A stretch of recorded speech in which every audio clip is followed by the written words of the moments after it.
Ayan, may tubo na ang bulaklak dito sa aking garden. Alam niyo ba kung anong bulaklak to? Bulaklak ng omobushi. Ay. Oh, di ba? Wala akong gunting. Ganda oh. Omobushi na flower. Pinutol namin yan. Tingnan niyo, ang ganda oh. Ayan. Nabiyak ko tuloy to.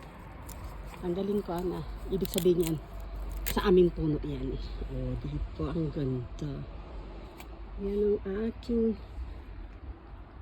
flower na March of 2 na ngayon, 2. March 2. Flower ng omobushi, yung maasim na na omobushi. Ayan.